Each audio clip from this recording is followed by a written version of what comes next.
যেমন প্রতিশ্রুতি তেমন কাজ। মাননীয় মুখ্যমন্ত্রীকে ধন্যবাদ জানাই যে আমাদের মা বোনেদের কথা ভেবে এই যে টাকাটি অর্থটি আজ থেকে আমাদের ব্যাংক অ্যাকাউন্টে ঢুকতে শুরু করবে।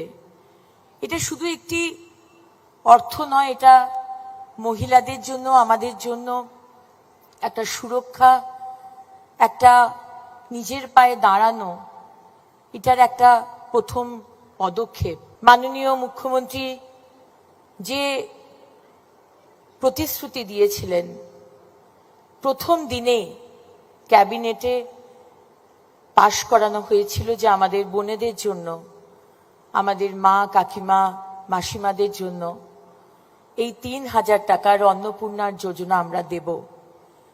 এবং যেমন প্রতিশ্রুতি তেমন কাজ। মাননীয় মুখ্যমন্ত্রীকে ধন্যবাদ জানাই যে আমাদের মা বোনেদের কথা ভেবে এই যে টাকাটি অর্থটি আজ থেকে আমাদের ব্যাংক অ্যাকাউন্টে ঢুকতে শুরু করবে। এটা শুধু একটি অর্থ নয়, এটা মহিলাদের জন্য, আমাদের জন্য একটা সুরক্ষা, একটা নিজের পায়ে দাঁড়ানো, এটার একটা প্রথম পদক্ষেপ। এবং আমি আমার মা বোনেদের বলবো যে এই টাকাটি, হ্যাঁ আমাদের খারাপ লাগে কারুর কাছে হাত পাততে, তাই এই টাকাটা সংসারের কাজের জন্য, ছেলে মেয়েদের টিউশন বা যে কোনো আমাদের নিজেদের যে ছোট ছোট শখ আহ্লাদ, সেটার জন্য তো আছেই।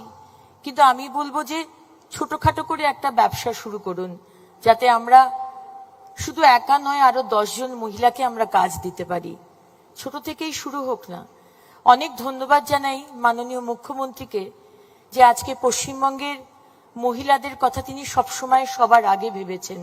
এবং শুধু এই অন্নপূর্ণার যোজনা নয়, আজকে সুরক্ষা বলুন, প্রত্যেক থানাতে আমাদের মুখ্যমন্ত্রী প্রতিশ্রুতি দিয়েছিলেন মহিলা ডেস্ক হবে, তাই সুরক্ষা বলুন, আর আজকে আয়ুষ্মান ভারত দিয়ে স্বাস্থ্য বলুন, সব দিক থেকে আমাদের সরকার আমাদের পাশে আছে, মহিলাদের পাশে আছে।